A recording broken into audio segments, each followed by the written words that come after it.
दोस्तों नमस्कार। आज की कहानी है एक पागल भिखारी। आशा करता हूँ आप सभी कुशल मंगल होंगे। तो आज की कहानी शुरू करने से पहले जो भी चैनल पर पहली बार आए हैं, चैनल को सब्सक्राइब करें और घंटी का बटन दबाकर ऑल का आइकन जरूर प्रेस करें ताकि हमारी आने वाली सभी कहानियाँ आप तक सबसे पहले पहुँचे। तो चलिए शुरू करते हैं आज की एक नई कहानी। हमेशा की तरह 32 वर्षीय डॉक्टर हिमांशु तनेजा आज भी परिसर के बाहर बैठे भिखारियों की मुफ्त स्वास्थ्य जांच में व्यस्त था। स्वास्थ्य जांच और फिर मुफ्त मिलने वाली दवाओं के लिए सभी भीड़ लगाए कतार में खड़े थे। अचानक ही डॉक्टर हिमांशु तनेजा का ध्यान एक बुजुर्ग की तरफ गया जो हॉस्पिटल के सामने कुछ ही दूरी पर एक पत्थर पर बैठे हुए थे। सीधी नाक, घुंघराले बाल, निस्तेज आंखें, जिस्म पर सादे लेकिन साफ सुथरे कपड़े। कुछ देर तक उन्हें देखने के बाद डॉक्टर हिमांशु को यकीन हो गया कि वो भिखारी नहीं है। उनका दायां पैर टखने के पास से कटा हुआ था और उसके पास ही उसकी बैसाखी रखी थी। डॉक्टर साहब को बुजुर्ग भिखारी के बारे में जानने की उत्सुकता हुई। डॉक्टर ने देखा कि आते जाते लोग उस भिखारी को कुछ न कुछ देकर जा रहे और वह भिखारी लोगों से सिर्फ पैसे ही भीख के रूप में स्वीकार कर रहा था। तब डॉक्टर हिमांशु तनेजा को विश्वास हुआ कि वह बुजुर्ग व्यक्ति भिखारी ही है, परंतु मन अब भी मानने को तैयार नहीं था। इसीलिए डॉक्टर हिमांशु उस बुजुर्ग भिखारी की तरफ जाने लगे तो कुछ लोगों ने पीछे से आवाज़ लगाई, उसके करीब ना जाएं डॉक्टर साहब, वो बूढ़ा तो पागल है। डॉक्टर होने के नाते डॉक्टर हिमांशु तनेजा के मन में बुजुर्ग व्यक्ति के बारे में जानने की उत्सुकता तेज होने लगी और वे लोगों की बातों की तरफ ध्यान न देते हुए बुजुर्ग भिखारी के नज़दीक जाने लगा। डॉक्टर हिमांशु तनेजा को लग रहा था कि भिखारी जिस तरह और लोगों के सामने हाथ फैला रहा है उसके सामने भी हाथ फैलाएगा और डॉक्टर साहब उसकी सहायता के लिए कुछ न कुछ पैसे उसके हाथ पर रख देंगे। परंतु यहाँ पर भी डॉक्टर साहब गलत साबित हुई। भिखारी ने डॉक्टर हिमांशु की तरफ अपना हाथ नहीं बढ़ाया।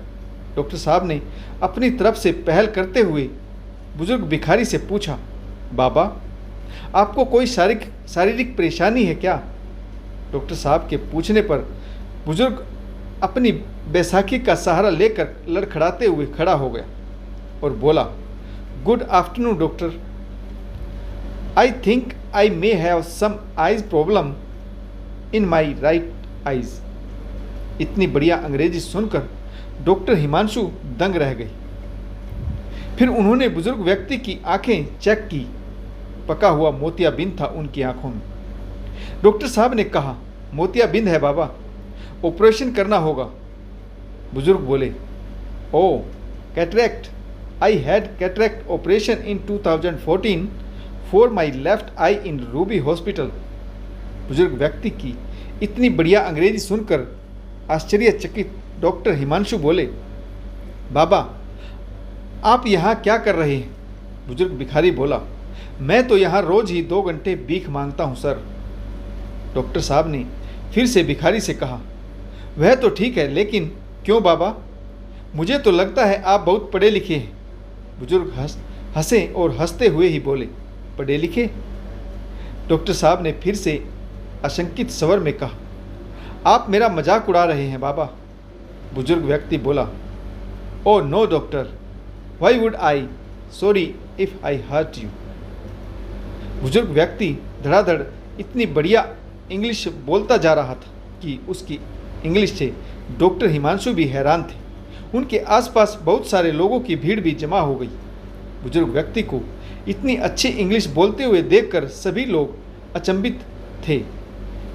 तभी डॉक्टर हिमांशु ने कहा, हर्ट की बात नहीं है बाबा, लेकिन मेरी कुछ समझ में नहीं आ रहा। बुजुर्ग भिखारी ने उदासीन स्वर में कहा, समझ कर क्या करोगे? वक्त का मारा जरूर हूँ, परंतु वक्त से हारा नहीं हूँ। और बुजुर्ग जोर जोर से हंसने लगा। फिर उसने पास ही पड़े हुए एक बेंच की तरफ इशारा करते हुए कहा, अच्छा ओके, चलो हम उधर बैठते हैं, वरना लोग तुम्हें भी पागल ही कहेंगे। बुजुर्ग और डॉक्टर बेंच पर जाकर बैठ गए और बुजुर्ग व्यक्ति ने अपने विषय में बताना शुरू किया। Well doctor, I am mechanical engineer. बुजुर्ग ने अंग्रेजी में ही शुरुआत की। मैं एक कंपनी में सीनियर मशीन ऑपरेटर था। एक नए ऑपरेटर को सिखाते हुए मेरा पैर मशीन में फंस गया था और ये बैसाखी हाथ में आ गई। कंपनी ने इलाज का सारा खर्च किया और बाद में कुछ रकम और सौंपी और घर पर बैठा दिया, क्योंकि लंगड़े बैल को कौन काम पर रखता है सर। फिर बुजुर्ग भिखारी ने अपने बारे में और अधिक बताते हुए कहा, मैंने कंपनी से मिले हुए पैसे से अपनी एक वर्कशॉप डाली, अच्छा घर लिया, अपने बेटे को भी मैकेनिकल इंजीनियर बनाया। फिर मैंने और मेरे बेटे ने मिलकर कठोर मेहनत की और एक छोटी सी वर्कशॉप से कंपनी खड़ी कर दी। डॉक्टर हिमांशु तनेजा को बुजुर्ग भिखारी की बातें सुनकर लग रहा था कि वह ऐसे ही बढ़ा चढ़ाकर बातें कर रहा है। उसके पास कुछ भी नहीं है, लेकिन साथ ही डॉक्टर हिमांशु को बुजुर्ग भिखारी की बातों में दिलचस्पी भी हो रही थी। इसीलिए डॉक्टर हिमांशु ने आगे पूछा, फिर बाबा आप यहाँ कैसे? आप तो कंपनी के मालिक थे, आपकी यह हालत कैसे हुई? बुजुर्ग व्यक्ति बोला, मैं किस्मत का शिकार हूँ बेटे। बेटे ने अपना बिजनेस बढ़ाने के लिए कंपनी और घर दोनों बेच दिए। बेटे की तरक्की के लिए मैंने भी कुछ नहीं कहा, सब कुछ बेच बाच कर वो अपनी पत्नी और बच्चों के साथ जापान चला गया और हम जापानी गुड्डे गुड़िया यहाँ रह गई। ऐसा कहकर बाबा हंसने लगे। हंसना भी इतना मार्मिक हो सकता है, यह डॉक्टर साहब ने पहली बार अनुभव किया। एक ही पल में डॉक्टर साहब का हृदय बुजुर्ग के प्रति श्रद्धा और करुणा से भर गया। डॉक्टर हिमांशु बोले, लेकिन बाबा आपके पास तो इतना हुनर है कि जहाँ लात मारे वहाँ पानी निकाल दे। अपने कटे हुए पैर की ओर ताकते हुए बुजुर्ग बोले, लात कहाँ और कैसे मारूं? बताओ मुझे। बुजुर्ग व्यक्ति का कटा हुआ पैर देखकर डॉक्टर साहब को अपनी ही कही हुई बात का बहुत बुरा लगा और शर्मिंदगी भी महसूस हुई। प्रत्यक्षतः डॉक्टर हिमांशु बोले, बाबा आज भी आपको कोई भी नौकरी दे देगा, क्योंकि अपने क्षेत्र में आपको इतने सालों का अनुभव जो है। बुजुर्ग व्यक्ति बोला, यस डॉक्टर, और इसी तरह से मैं एक वर्कशॉप में काम करता हूँ। 8,000 रुपये तनख्वाह मिलती है मुझे। बुजुर्ग व्यक्ति की 8,000 महीना तनख्वाह वाली बात सुनकर डॉक्टर हिमांशु एक बार फिर से असमंजस में पड़ गई। फिर से आश्चर्यचकित होते हुए बोले, बाबा 8,000 रुपये तो बहुत हैं, इससे तो आपका खर्च आराम से चल सकता है, फिर भी आप भीख मांग रहे हैं, मेरी कुछ समझ में नहीं आ रहा। बुजुर्ग व्यक्ति ने फिर से अपने दुखों का पिटारा खोला। डॉक्टर साहब, बेटे के जाने के बाद मैंने एक चोल में एक टीन की छत वाला घर किराए पर लिया। वहाँ मैं और मेरी पत्नी रहते हैं। उसे पैरालाइज है, उठ बैठ भी नहीं सकती। मैं 10 से 5 नौकरी करता हूँ और शाम 5 से 7 इधर भीख मांगता हूँ और फिर घर जाकर तीनों के लिए खाना बनाता हूँ। डॉक्टर साहब की समझ से बाहर की बात हो रही थी, हर बात में कुछ अलग बात छुपी थी। डॉक्टर साहब फिर से बोले, बाबा अभी तो आपने बताया कि घर में आप और आपकी पत्नी है, फिर ऐसा क्यों कहा कि तीनों के लिए खाना बनाते हो? बुजुर्ग व्यक्ति बोला, डॉक्टर मेरे बचपन में मेरी माँ का स्वर्गवास हो गया था। मेरा एक जिगरी दोस्त था, उसकी माँ ने अपने बेटे जैसे ही मुझे भी पाला पोसा था। 2 साल पहले मेरे उस जिगरी दोस्त का निधन हार्ट अटैक से हो गया था, तो उसकी 92 साल की माँ को मैं अपने साथ अपने घर ले आया। तब से वो भी हमारे साथ ही रहती है। डॉक्टर हिमांशु तनेजा आवाक रह गए। बुजुर्ग व्यक्ति के प्रति श्रद्धा प्रकट करने के लिए उसके पास शब्द ही नहीं थे। एक बुजुर्ग व्यक्ति जिसका स्वयं का शरीर भी पूरा नहीं है, वह इतनी सारी परेशानियों को झेलते हुए अपने साथ साथ अपनी पत्नी का पालन पोषण कर रहा है और साथ ही एक ऐसी बुजुर्ग औरत का पालन पोषण भी कर रहा है जिससे उसका खून का भी रिश्ता नहीं। आजकल तो खून के रिश्ते भी दगा दे जाते हैं। यह बुजुर्ग अपाहिज व्यक्ति इतना सब कुछ कैसे कर लेता है? इनका तो खुद का हाल ही बुरा है।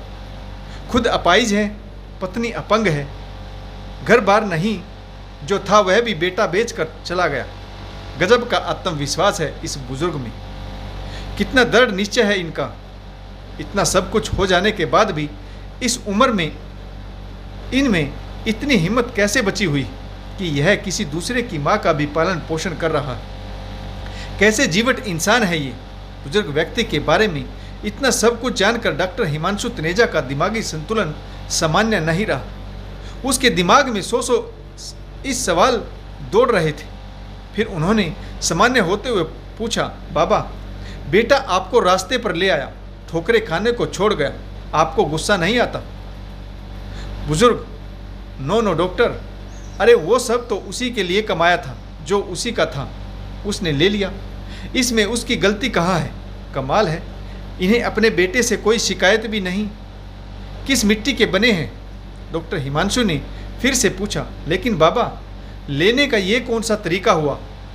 सब कुछ ले लिया, ये तो लूट हुई।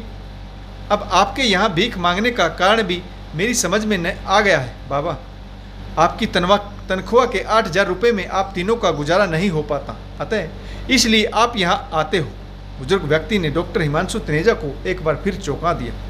No, you are wrong doctor, 8,000 रुपये में मैं सब कुछ मैनेज कर लेता हूँ, लेकिन मेरे मित्र की जो माँ है उन्हें डायबिटीज़ और ब्लड प्रेशर दोनों है, दोनों बीमारियों की दवाई चल रही है उनकी।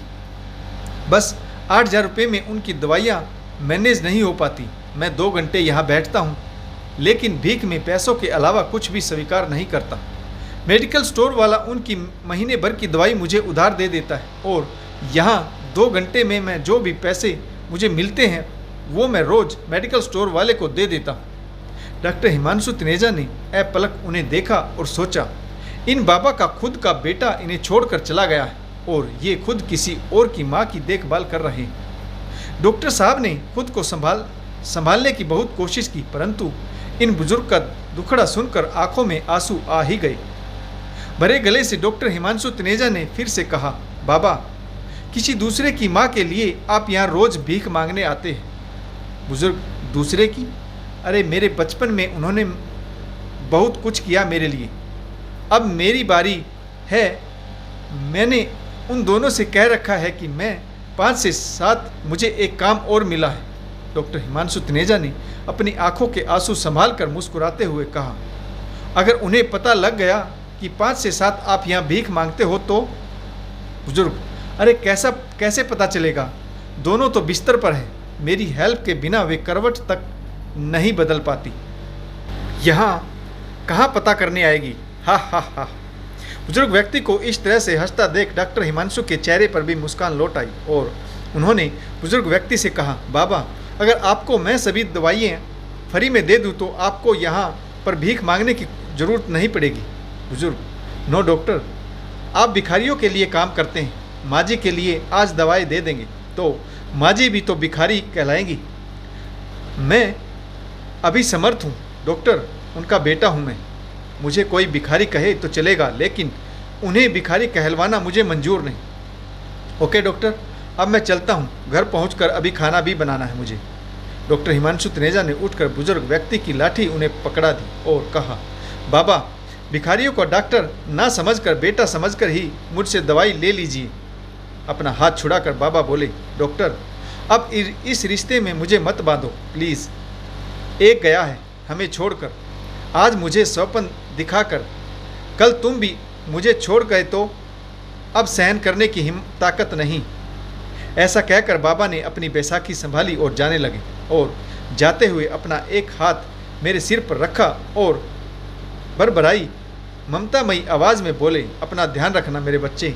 शब्दों से तो उन्होंने मेरे द्वारा पेश किए गए रिश्ते को ठुकरा दिया था, लेकिन मेरे सिर पर रखे उनके हाथ के गर्म स्पर्श ने मुझे बताया कि मन से उन्होंने इस रिश्ते को स्वीकारा था।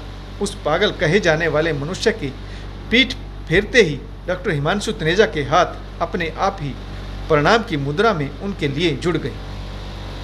हमसे भी अधिक दुखी, अधिक विपरीत परिस्थितियों में जीने वाले ऐसे भी लोग हैं। हो सकता है इन्हें देख हमें हमारे दुख कम प्रतीत हो और दुनिया को देखने का हमारा नज़रिया बदले। हमेशा अच्छा सोचें, हालात का सामना करें। तो दोस्तों, आशा करता हूँ आपको यह कहानी ज़रूर पसंद आई होगी। अगर आपको हमारी कहानियाँ पसंद आए तो लाइक, शेयर और कमेंट्स करना बिल्कुल ना भूलें। आपका एक कमेंट से हमारा हौसला बढ़ता रहेगा। तो कहानी पढ़ने के लिए आप सभी का बहुत बहुत धन्यवाद। जय हिंद, वंदे मातरम, भारत माता की जय, जय जवान और जय किसान।